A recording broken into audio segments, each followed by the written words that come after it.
Olá, amigos do nosso Lar Francisco de Assis, eu sou o Felipe e esse é mais um episódio do estudo do Evangelho online.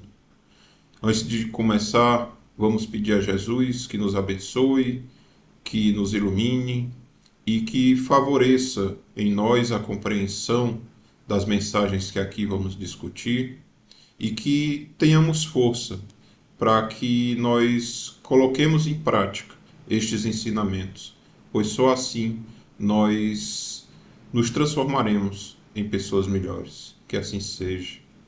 Hoje a gente vai discutir o capítulo 16, cujo título é Não se pode servir a Deus e a Mamon. Nesse capítulo traz-se a ideia de que nós vivemos duas realidades, a realidade material e a realidade espiritual, e que a gente não pode dar à realidade material a importância maior do que aquela realidade verdadeira, aquela realidade perene, que é a nossa realidade espiritual. Então, esse capítulo traz diversas mensagens que tratam sobre a questão da riqueza, do apego aos bens materiais, do apego ao dinheiro, né? E hoje, especificamente, a gente vai abordar o item 8 deste capítulo, que fala da desigualdade das riquezas. E aí, primeiramente, a gente precisa dizer que a desigualdade das riquezas é um dos problemas que inutilmente a humanidade vem tentando combater, né? Diversos meios já foram utilizados para buscar esse equilíbrio, né? Hoje a gente sabe que determinadas sociedades, a nossa brasileira tem muito isso, a riqueza ela é concentrada na mão de poucos, né? Mas por que isso acontece, né? Não seria mais justo Deus igualar a todos nós e dar-nos a nossa fração igual nesse processo de distribuição de renda, né? Será que isso seria viável na nossa sociedade? E é isso que esse item vem discutir conosco, né? Primeiro, a gente tem que ampliar um pouco o nosso aspecto, o nosso espectro de consideração, né? A gente tem que sair dessa visão centrada na vida atual, nessa encarnação que estamos experimentando, para ampliar a nossa visão para um espaço de tempo bem maior, né? As diversas experiências que nós já tivemos e as infinitas que ainda teremos pela frente, né? Então, a pergunta que se faz é por que é que todos não são igualmente ricos no planeta, né? Por que é que há essa diferença na distribuição de renda? Por que é que as riquezas muitas vezes estão concentradas na mão de poucos, né? Primeiro a gente tem que fazer uma consideração que nem todo mundo é igualmente capaz nem de adquirir, nem de conservar a riqueza, né? Então, nós temos dois aspectos. Uma seria na aquisição desses recursos e a outra seria na manutenção desses recursos. E aqui nós não estamos falando só de capacidades individuais, não, porque a gente sabe que muitas vezes as condições do meio influenciam fortemente nessa realidade, né? Não basta o indivíduo se esforçar, buscar por meio do trabalho o seu crescimento, porque a gente sabe que as situações muitas vezes não são iguais, né? A gente sabe que muitas vezes há favorecidos na sociedade, e isso a gente tem que observar muito com cuidado antes de taxar aqueles que não atingiram determinado patamar social de inaptos ou de não interessados, né? Então, se a gente supor que pudesse de alguma forma ser feita essa equalização das riquezas, certamente em pouco espaço de tempo isso já teria se perdido, né? Por essa desigualdade de aptidões, seja para adquirir, seja para conservar. Condições e aptidões individuais e do meio em que estamos inseridos, né? Mas então por que que, se isso é tão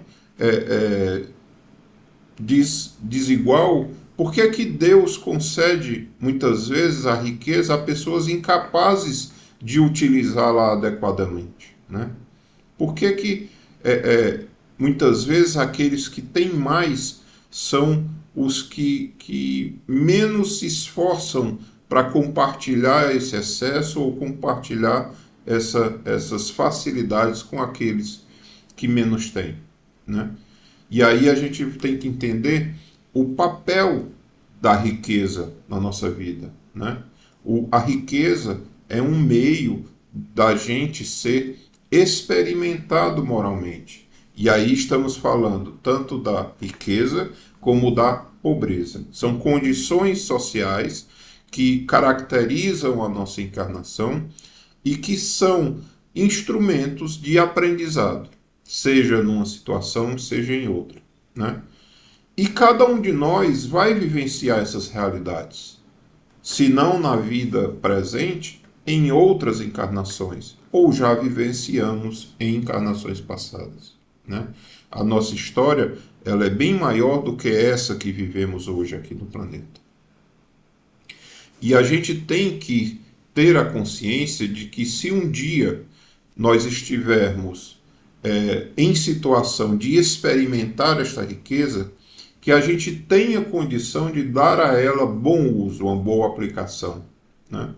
Cada um de nós um dia vai possuir essa riqueza. E isso para nós vai ser um teste, né? Será que nós vamos ser capazes de passar nessas provas com sucesso?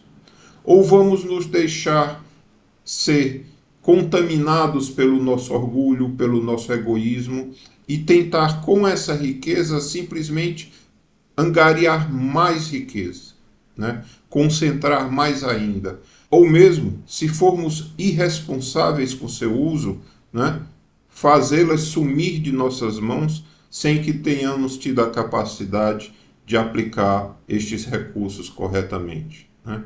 Então, que a gente tenha essa consciência, né, de que aquilo que nos é concedido na forma de recursos, de riquezas, tem um fim, né? E que a gente seja capaz de enxergar esse fim e fazer uma boa aplicação dessa condição que nós formos confrontados, né? A pobreza é para aqueles que sofrem uma prova de paciência e resignação, mas a riqueza é, por outro lado, uma prova de caridade e abnegação, né? Essas condições vão existir nas nossas existências para nos fortalecer nesses parâmetros, né? E será que, de posse da riqueza, nós seremos capazes de agir verdadeiramente com caridade, com essa visão de que o nosso dinheiro e a nossa fortuna, ela pode ser um instrumento de aliviar o sofrimento daqueles que passam por dificuldade, né?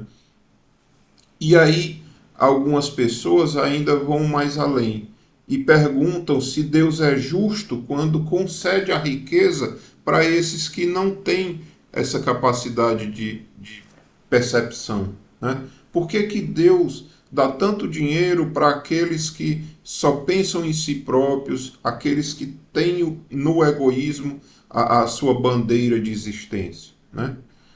Na verdade, se a gente pensar que nós existimos em várias encarnações, que essa vida de hoje ela não esgota a nossa experiência, muita coisa vai parecer injusto, né? Quando a gente tem essa visão restrita. Somente a visão das múltiplas encarnações desse processo evolutivo é que vai nos trazer a verdadeira noção de justiça divina, né? Nada do que a gente possa avaliar como justo e injusto numa única existência vai ser correto, né? A gente tem que ter esta percepção mais ampla, essa visão mais ampla de realidade. E aí sim, a gente vai poder perceber que essa pessoa que hoje faz mau uso da riqueza, no futuro ela pode ter uma nova experiência, né? Seja na pobreza, ou quem sabe, mais uma vez, de posse de recursos, para que ela verdadeiramente entenda o papel desta fortuna em sua vida, né? E não vai ser por meios externos ou artificiais que a gente vai conseguir fazer isso, né?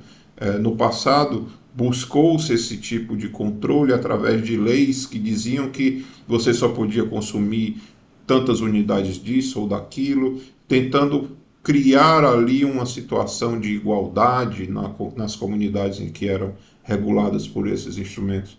Mas nada disso teve bom resultado, né? Nada disso teve êxito, porque na verdade isso tem que partir do íntimo de cada um de nós, né? Não vão ser regras externas que vão conseguir nos controlar no uso desses recursos, né? Então que a gente possa verdadeiramente resistir ao egoísmo e ao orgulho quando formos confrontados com essa situação de riqueza, de fortuna, mas também que nós tenhamos a capacidade de nos resignar e de paciência quando formos também confrontados com aqueles momentos em que nos faltarem alguns recursos para que a gente viva de forma mais confortável, né? Então, quando a gente, humanidade, verdadeiramente formos guiados pela caridade, pela cooperação, pelo amparo de uns com os outros, aí sim a gente vai viver uma sociedade muito mais justa e igualitária. Um abraço e até a próxima.